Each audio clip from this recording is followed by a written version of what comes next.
जब विद्यार्थी पहले ये पूछे, महीनों से वो लोग वहां सड़कों पे बैठे और महीनों से एजिटेशन कर रहे थे, अपनी बात रख रहे थे, उस वक्त आप क्यों नहीं पूछे? उस वक्त उनके पास क्यों नहीं गए? उनके पास क्यों आप निगोशिएट नहीं करे?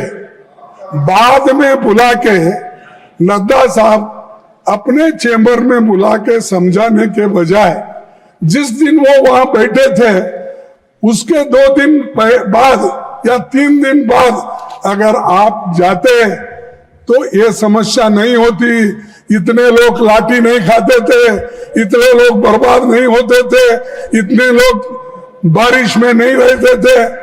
तो ये आपकी वजह से, आपके सरकार की वजह से ये सब भुगतना पड़ा। उसके कारण बीजेपी सरकार है, मोदी जी है, सबसे बड़े हमारे होम मिनिस्टर है अमित शाह साहब, जो दिख रहे ही नहीं उनको।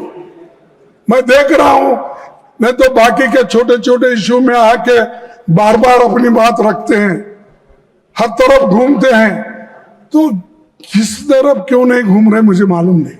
डरे हुए, हाँ, डरे हुए। तो ये प्रधानमंत्री भी मुंह नहीं खोल रहे और हमारे होम मिनिस्टर भी नहीं हो रहे, क्योंकि यहां पर दिल्ली में ही इतनी गड़बड़ हो रही है और आप होम मिनिस्टर हो, लॉ एंड ऑर्डर देखते हो, इतना होने के बावजूद भी, गड़बड़ी होने के बाद आपका मुंह भी नहीं खुल रहा। क्या कोई स्टिच कर दिया क्या? मुंह को बंद कर दिया? बोलना चाहिए था खुलकर। देश का नुकसान होने के बजाय देश के भलाई के लिए आपको बोलना पड़ता है, मुंह खोलना पड़ता है, कभी इंसल्ट भी सहन करना पड़ता है। आप करना पड़ता नहीं, मैं नहीं आऊंगा, मैं नहीं बोलूंगा। अगर आप ऐसा बोलेंगे तो जो सबक स्टूडेंट्स ने तुमको सिखाया है उससे डबल सारे विद्यार्थी और युवक मिलके एक दिन फिर आपको वो सबक सिखाएंगे। सर, 20 जुलाई 2026 को हजारों छात्र शांतिपूर्वक संसद की ओर मार्च कर रहे थे।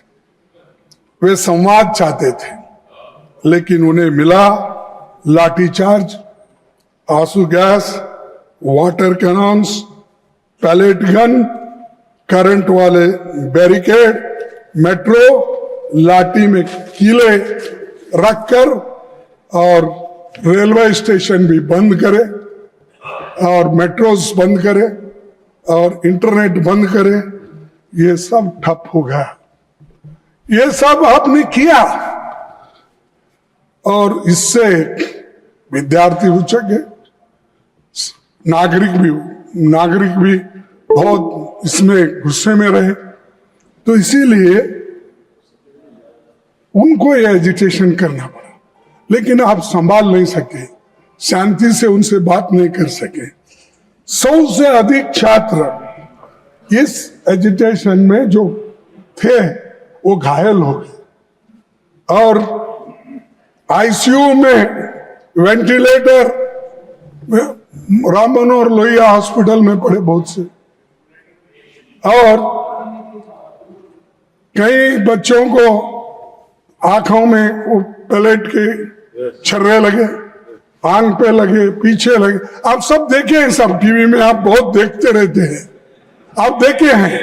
लेकिन ये देखकर हमको तो शर्म आई, उनको शर्म आया क्या नहीं मुझे मालूम नहीं।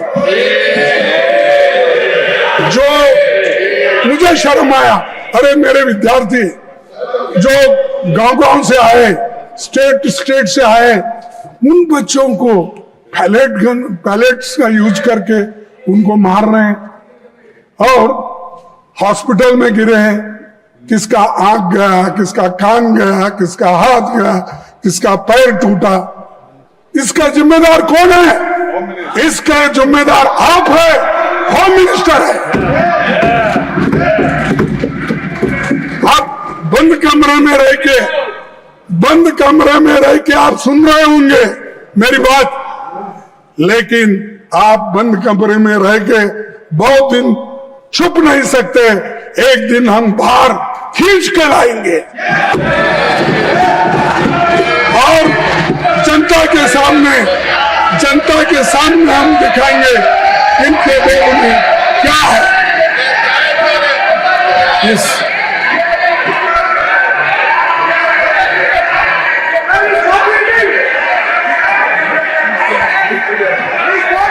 Now I call upon the leader of the House. All of you take your seat. All of you take your seat. All of you take your seat. Now I call upon the leader of the House. सभापति जी, एक minute, सभापति जी, एक minute. When he speaks, no. सभापति जी, I call. When he is speaking, if he wants, I will call him. When the leader of the House is speaking, if the leader of the opposition wants to intervene, I will call the leader of the opposition. सभापति जी, yes. सभापति जी, leader of the opposition को हम शांति से सुन रहे हैं और प्रजातंत्र में शांति से सुनना ये हमारी जिम्मेवारी है सरकार की। लेकिन मेरा निवेदन है लीडर ऑफ ऑपोजिशन से कि वह तर्क के साथ भावावेश में ना आए और भावावेश में ऐसे शब्दों का प्रयोग न करें जो असंसदीय है। अभी जो उन्होंने एक वाक्य यूज किया वह असंसदीय है, उसे कार्रवाई से निकालना चाहिए और आगे भी आप भावनाओं में ना आए। वो मैं नहीं बोल सकता, मैं नहीं बोल सकता। Any unparliamentary by either side that will be expunged. No, don't insist on it. Please try to be within the framework so that the smooth, wonderful debate should take place. Sir, मैं कभी unparliamentary word इस्तेमाल नहीं किया। मैंने यही कहा, हम बोले तो जनशक्ति, जन, लोग, विद्यार्थी, महिला, ये लोग, मैं नहीं ऐसा जाके मैं खींच लेके आता हूँ नड्डा साहब को, होम मिनिस्टर को, ये नहीं बोला। मेरा कहना ये है कि ये जनशक्ति आपको खींच के लाएगी। कम से कम आके सदन में बैठो, बोलो, सुनो, रिप्लाई दो। अब हमेशा हर चीज का हमारे पास हमदर्द बोल के कोई औषध था, तेज नहीं, जिंदा तिलिस्मात, हर बीमारी को जिंदा तिलिस्मात, फीवर आने दो जिंदा तिलिस्मात, और कोई को बुखार आ गया वो जिंदा तिलिस्मात, अच्छा खांसी आ गई जिंदा तिलिस्मात, उसका नाम ही जिंदा तिलिस्मात। हर कौन सी बीमारी आने दो, लोग हैदराबाद में वो जिंदा तिलिस्मात ही देते थे साहब।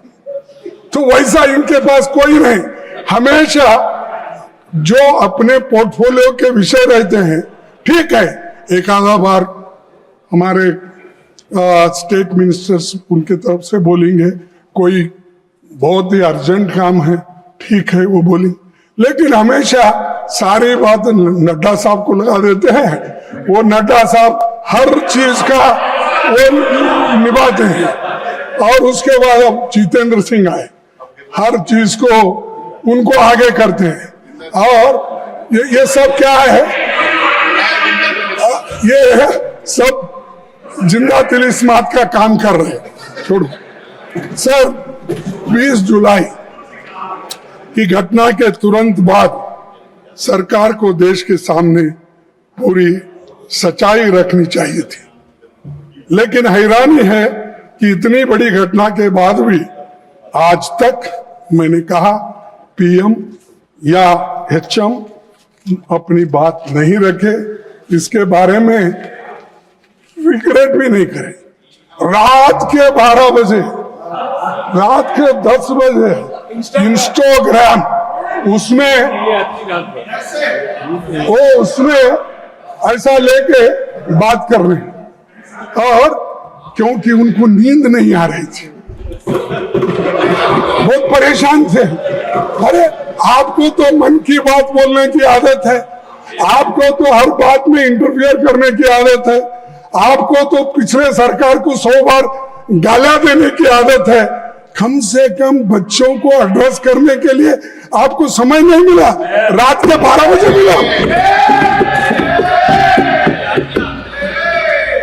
और दूसरे बात, धन्यवाद वो भी रात के 12 बजे।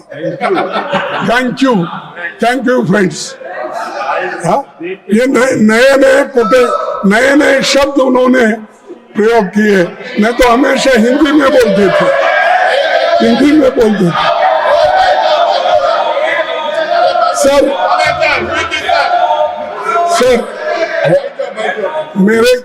सर